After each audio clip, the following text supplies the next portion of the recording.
19वीं और 20वीं सदी में इस्लामी दुनिया में एक हलचल मची रही। ये एक इत्तेफाक है कि ऐन इस जमाने में जब हिजाज में यानी आज के सऊदी अरब में वहाबियत जड़ पकड़ रही थी, दुनिया के दूसरे हिस्सों में भी इस्लाम के नाम पर तहरीकें कार फरमा थीं। बतौर मिसाल सूडान में महदीवियत, लीबिया में सनूसी, नाइजीरिया में फलाफी, इंडोनेशिया में पादरी और हिंदुस्तान में अहमदिया या कादियानियत काबिल जिक्र है। हिजाज में वहाबियत की तहरीक के नतीजे में पैदा होने वाली अफरा तफरी में मगरबी ताकतों ने एक नया फितना खड़ा कर दिया। बरतानिया और फ्रांस ने अरबों को धोखा देकर शाम, इराक, फलस्तीन और उर्दन को बाहम तकसीम कर दिया। जब अब्दुल अजीज इब्ने सऊद को इत्मीनान हो गया कि बरतानिया की तरफ से कोई मज़ामत ना होगी, तो नजदियों ने हिजाज पर हमला कर दिया। आले सऊद ने बरतानिया हुकूमत की मदद से मक्का और मदीना पर अपना तसल्लुत कायम किया। इसने सबसे पहले सरजमीन नज़ूल वही और कुरान हिजाज व मक्का के नाम को तब्दील करके अपने नाअहल बाप सऊद के नाम पर सऊदिया रख दिया। 1936 में सुल्तान इब्ने सऊद ने हिजाज पर अपनी हाकमियत का ऐलान कर दिया। अब्दुल अजीज इब्ने सऊद और मोहम्मद बिन अब्दुल वहाब के इत्तेहाद से मुसलमानों के मरकज यानी आज के सऊदी अरब और कल के हिजाज में वहाबियत ने कब्जा कर लिया। वहाबियत की रूह से इस्लाम में कब्र पर साहिबान, छत, कुबा, गुंबद बनाना जायज़ ही नहीं बल्कि कुफ्र और ज़ियारत कबूर के लिए जाना नाजायज़ है। इस्लाम में इस फतने में मजीद इस्तेहकाम तब पैदा हुआ जब वहाबियों के बानी अब्दुल वहाब की बेटी की शादी सऊदी सल्तनत के बानी इब्ने सऊद के बेटे अब्दुल अजीज से हो गई। इसके बाद दोनों के दरमियान और मजबूत रवाबित कायम हो गए। अब्दुल अजीज ने अब्दुल वहाब के नज़रियात को फ़रोग़ देने के लिए मक्का, जद्दा और मदीना में मौजूद तमाम शायरे इस्लाम को शिर्क व बिद्दत के नाम पर मुनहदिम करने का काम शुरू कर दिया। इसने सबसे पहले 8 शव्वाल 1344 हिजरी को मदीना के सबसे मुकद्दस और पाकीज़ा जगह जिसे जन्नतुल बकी कहा जाता है इसे मुनहदिम कर दिया। इन्हिदाम के नतीजे में रसूलुल्लाह की बेटी की कब्र को मिस्मार कर दिया गया। मुकद्दस कब्रों पर बिल्डोजर तक चलाए गए। इस काम में अब्दुल वहाब के ही जर खरीद मुफ्तियों ने फतवे दिए।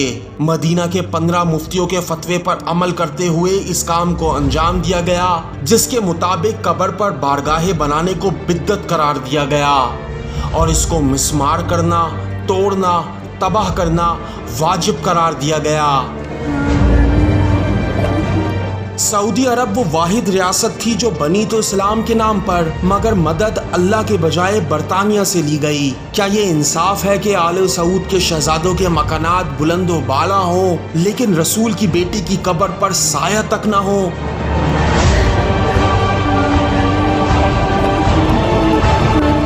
इन्हिदाम जन्नतुल बकी को आले सऊद ने एक मजहबी मसला बनाकर पेश किया, जबकि ये एक सियासी मसला था जिसका मकसद था मुसलमानों को मुकद्दस हस्तियों से दूर करो ताकि इन पर हुकूमत करना आसान हो जाए।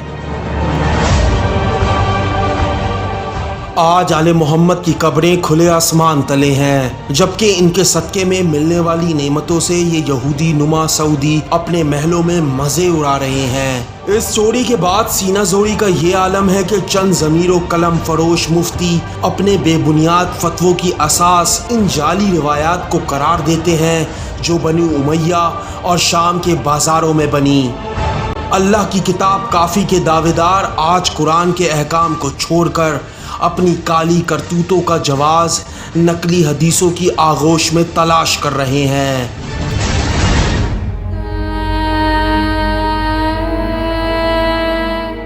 आज भी रसूलुल्लाह की बेटी की कब्र नौहा कुना है।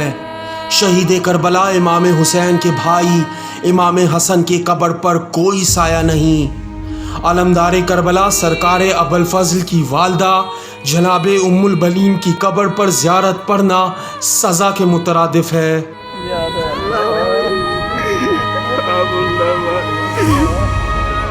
इमाम हुसैन के फर्जंद इमाम सज्जाद की कब्र आले सऊद के हाथों कैद है। इमाम जाफर सादिक की कब्र को हाथ तक नहीं लगाया जा सकता। امام حسین کے پوتے امام حسن کے نواسے امام باقر مسلمانوں سے سوال کر رہے ہیں کہ کیا یہی ہے اجر رسالت؟ حضرت علی کی والدہ فاطمہ بنت اسد کی مرکت اللہ سے مسلمانوں کے اس عمل پر شکایت کر رہی ہے۔